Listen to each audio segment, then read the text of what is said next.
As a whole ہم نے Pakistani society کو ڈاؤن وارڈ لے کے گئے ہیں سارے. یہ ضروری نہیں کہ صرف طاقتوروں کا قصور ہے، ہمارا بھی ہے. ضروری نہیں کہ صرف ہم خاموش رہے، ہماری خاموشی سے انہوں نے فائدہ اٹھایا.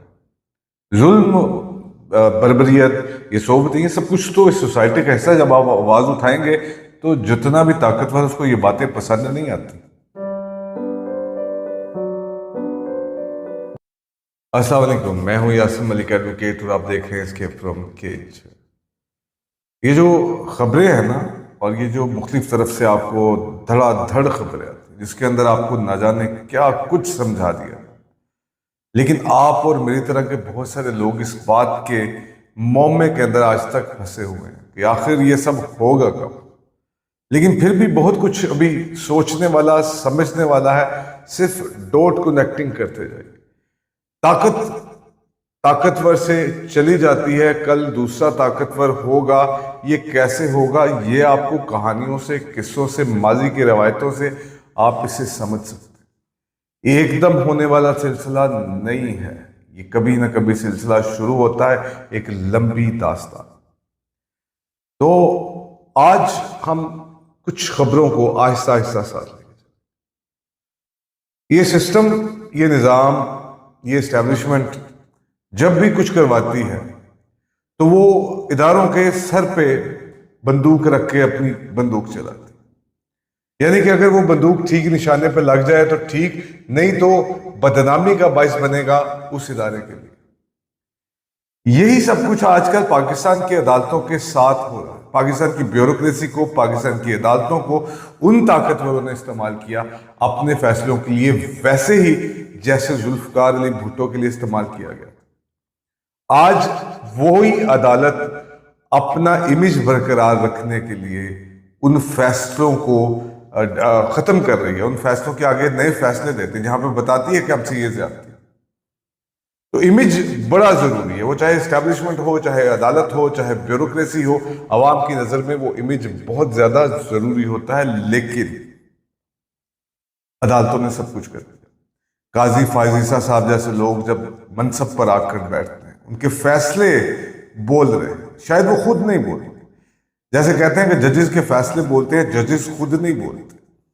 عمران خان اس سسٹم کے اگینسٹ ہے اور یہ سسٹم عمران خان کے خلاف. تو اس سسٹم نے ٹھانی کہ ہم نے عمران خان کو گرا دینا، اور اس کا جو لیڈ کیا وہ قاضی فائز عیسیٰ صاحب نے. اس سے پہلے بھی جب قاضی فائز عیسیٰ صاحب ابھی چیف جسٹس نہیں تھے تو ظلم و صحبتیں برداشت کرنی پڑی پاکستان تحریک انصاف کو. ہم نے سمجھا کہ پاکستان تحریک انصاف کی، عمران خان کی سوچ سے، نظریاتی سوچ سے دوسری پارٹیز کو فرق پڑے. لیکن اب اگر ہم رانا ثناء اللہ صاحب کی بات کو مان لیں تو انہوں نے کہا کہ عمران خان کے تو وجود سے ہی مسئلہ ہے. اور یہ ایک بات وہ کئی پروگرامز کے اندر کہہ چکے ہیں، عمران خان کے وجود سے ہی مسئلہ. سوچ گئی ایک طرف، لیکن ہمیں عمران خان کا وجود ہی قابل قبول نہیں ہے. وہ تو وہاں پر ایک ٹائم لائن دیتے ہوئے بھی دیکھے جاتے ہیں.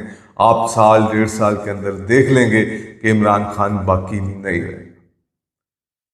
یہ ایک تاثر دینے کی کوشش، یہ وہی تاثر ہے جو میاں صاحب اور ان کی پارٹی دینے میں تقریباً ناکام رہی یا کامیاب رہی کہ ساڈی اتے گل ہو. ان کی یہ جو بات ہو گئی تھی اس کے درمیان میں اب یہ نیا نیریٹو جس میں عمران کا وجود ہی قابل قبول نہیں ہے، سوچ تو دوسری طرف. یہ بات ان کی بڑی قابل ستائش ہے، اور اس بات کو میں اس طرح سے لوں گا کہ واقعی سوچ کے پریولنس کے بعد اس پرسنالٹی کو اس سسٹم سے نکالنا ہی سب سے اہم کام رہ جاتا. اب وہ یہ کام کرنے کے لیے جا رہے. بندوق ٹھیک چل گئی تو ٹھیک ہے، نہ چلی، نشانہ خطا ہو گیا تو جو آپ نے ڈی فیم ہونا ہے، جو آپ کا سارا عوام کا نزلہ ہے، وہ پولیٹیکل پارٹیز اس نظام پہ گر جائے گا. اسٹیبلش اس میں سے بھی اپنے آپ کو بچا کر پرے کر لیں. اب عمران خان سے بڑے کانفیڈنٹ ہے کہ وہ ایک جرت کی مثال بن کر ہم سامنے ہے. کوئی پولیٹیکل لیڈر اتنا کبھی اپ فرنٹ ہو کر نہیں آیا. باہر جا سکتے ہیں، معاملہ طے کیے جا سکتے ہیں، اور دوسری بہت سی باتیں کی جا سکتی ہیں. لیکن اس بیچ میں شہباز شریف صاحب نے آ کے شاید 2022 کے بعد ہی کہا تھا کہ میں ایک اچھا بچہ ہوں، جیسے آپ کہیں گے میں ویسی بات کر لوں گا اور ویسی ہی بات سن لوں گا۔ اس چکر میں آئین پاکستان کا مذاق اڑایا جائے تو بھی ٹھیک، اس چکر میں جو مرضی کرنا پڑے ٹھیک ہے، لیکن ایک پپٹ کے طور پر میاں شہباز شریف نے اپنے آپ کو منوایا ہے، اور پاکستانی قوم کو اس پپٹ کے لیے مبارکباد۔ تحریک انصاف کے بارے میں بہت ساری خبریں آتی ہیں، کوئی ادھر جاتی ہے کوئی ادھر جاتی ہے، کوئی چیز کوئی کل سیدھی نہیں پڑے گی بھی کیسے، کیونکہ جو مین بیانیہ ہے اس کے اوپر آپ تھرڈ پارٹی کے ذریعے چیزیں سنتے ہیں، کبھی ڈائریکٹ اس کے منہ سے کوئی بات نہیں سنتے۔ لیکن عمران خان کے جیل میں ہونے کی وجہ سے ان کی غلطیاں منیمائز ہوتی جائیں گی، اور یہ اپ فرنٹ ہونے کی وجہ سے ان کی غلطیاں بڑھتی چلی جائیں گی، لیکن وہ سوچ کی تبدیلی جس کا آغاز ہو چکا ہے اس کا وہ کیا کریں گے؟ اب عمران خان کے وجود سے تو مسئلہ ہے، لیکن پاکستان کے جوڈیشل سسٹم کے وجود کے لیے بھی یہ سب کچھ جو ہو رہا ہے یہ مسئلہ، اس بیوروکریسی کے لیے بھی، کیونکہ الٹیمیٹلی انہوں نے جانا عوام کے پاس ہے۔ کہیں نہ کہیں ضمیر کے قیدی لوگ موجود ہوتے ہیں، کہیں نہ کہیں ضمیر پہ بوجھ ہوتے ہیں۔ جب ہم سب مسلمان ہیں ہمیں ایک دفعہ ضرور مرنے کے بعد کھڑے ہونا ہے، ہمیں جو منصب ہے، ہماری جو چیزیں ہیں، ہمیں سب کا حساب لینا دینا تو ہے ایک ذات کے لیے۔ تو پھر کہیں نہ کہیں ضمیر تو موجود ہے، کہیں نہ کہیں تو معاشرے بلڈ کرنے کے لیے کہیں نہ کہیں سے تو آوازیں آنا شروع ہوتی ہیں۔ تو جوڈیشری کے اندر سے بھی بہت سے لوگوں کی آوازیں آنا شروع ہوئی ہیں کہ انف از انف۔ آپ جتنی رپورٹنگ ہو رہی ہے اس رپورٹنگ کو اٹھا کر دیکھیں، آپ کو لگے گا کہ بالکل ایک جذبات جاگے پڑے ہیں، ایک تذبذب سی کنڈیشن آپ کو ہر طرف نظر آتی ہے۔ اور وہ نظر کیوں آتی ہے؟ وہ نظر اس وجہ سے آتی ہے کیونکہ اب بس ہو گیا یار، کل یہ ٹھیک نہ ہوا تو سارا کا سارا نظرہ اٹھاؤ پاکستان کی جوڈیشری کے اوپر پھینک دو۔ یعنی اس کا یہ حساب ہے کہ عدالت سمجھتی ہے کہ ایک ایسا جو عدالت کی بات ماننے کے لیے تیار نہیں ہے۔ عدالت کا وقار کہاں گیا، بار کی عزت کہاں گئی، باقی تمام لوگوں کے جو منسلک تمام عوام کا جو مینڈیٹ ہے وہ کدھر گیا؟ آخر کبھی نہ کبھی تو اس چیزوں کو ٹھیک کرنا پڑے گا، اور باقی صرف چند دن، یہ چند ماہ ڈیفائن کریں گے کہ پاکستان تحریک انصاف کہاں کھڑی ہے۔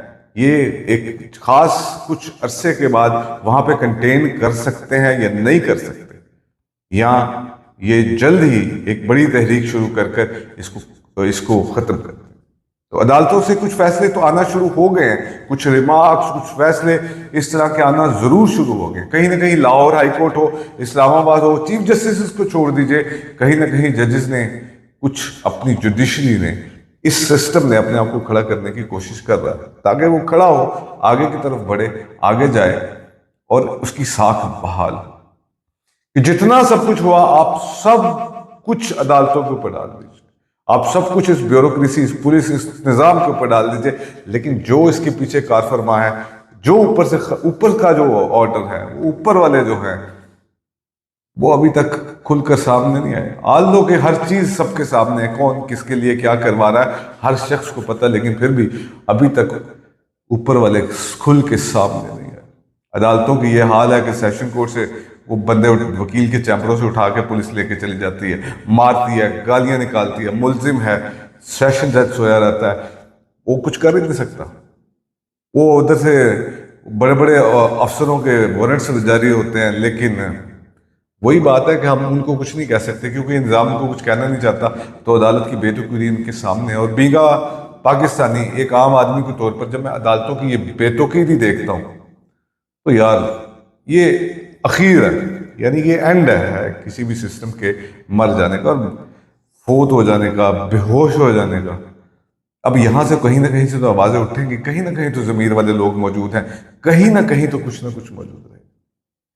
اس میں سب میں جو نقصان اٹھایا وہ میاں نواز شریف کی ذات نے، ان کی بیٹی وزیر اعلیٰ بن گئی، ان کا بھائی وزیر اعظم بن گیا، لیکن اوپر سے ان کو کہا کہ بھائی جان آپ بس دور رہیں اس سارے نظام سے، آپ یہ فلائٹ پکڑیں، ملک سے باہر جائیں، اپنا چیک اپ کرائیں، گڈی گڈی کھیلیں، آپ کی سسٹم کے اندر کوئی ضرورت نہیں ہے، آپ شہباز شریف صاحب کو انٹرفیئر نہ کریں کیونکہ وہ بہت اچھے بچے ہیں، وہ جو کہو مان لیتے ہیں، جو ان کو آنکھیں دکھاتے ہیں ان کو جی بھائی جان کہہ کے اوکے کر دیتے ہیں، کیونکہ ان کی ایک پریکٹس اس طرح کی ہوئی۔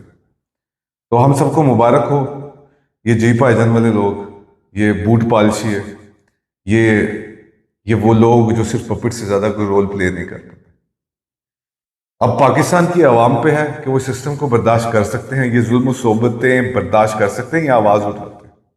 جوڈیشری پہ ہے کہ وہ اپنی ساکھ کو بحال کرنا چاہتی ہے یا نہیں, اور بیوروکریسی پہ ہے آپ کو بھی تو کہیں نہ کہیں ایک سسٹم کے اندر, ایک نظام عدل کے اندر آ کے کبھی نہ کبھی کھڑا ہونا پڑتا.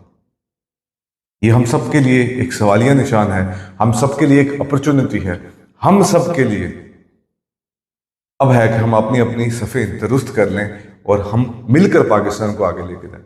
وہ چاہے وہ طاقتور ہیں, وہ مافیاز ہیں, وہ چاہے بیوروکریسی ہے, جوڈیشری ہے, عام پاکستانی ہے, سب نے اپنا اپنا رول پلے کرنا ہے سوسائٹی کے بیٹرمنٹ کے لیے, اپنی سوسائٹی کی ساکھ کو بحال کرنے کے لیے. ایز اے ہول ہم نے پاکستانی سوسائٹی کو ڈاؤن وارڈ لے کے گئے ہیں سارے. یہ ضروری نہیں کہ صرف طاقتوروں کا قصور ہے, ہمارا بھی ہے. ضروری نہیں کہ صرف ہم خاموش رہے, ہماری خاموشی سے انہوں نے فائدہ اٹھایا. ظلم, بربریت, یہ صحبت, یہ سب کچھ تو اس سوسائٹی کا حصہ. جب آپ آواز اٹھائیں گے تو جتنا بھی طاقتور اس کو یہ باتیں پسند نہیں آتی, کیونکہ اب پنجاب تو چل رہا ہے ٹک ٹاک پہ, اور ٹک ٹاک پہ بھی ایسی مریم نواز روز ایک نئی ایسی چیز نکال دیتی ہیں کہ جس کی خدا کی پناہ. اب اس سے زیادہ آپ کو کیا کہیں, اپنا اپنا رول پلے کیجئے, دیکھتے ہیں آگے کیا ہوتا ہے.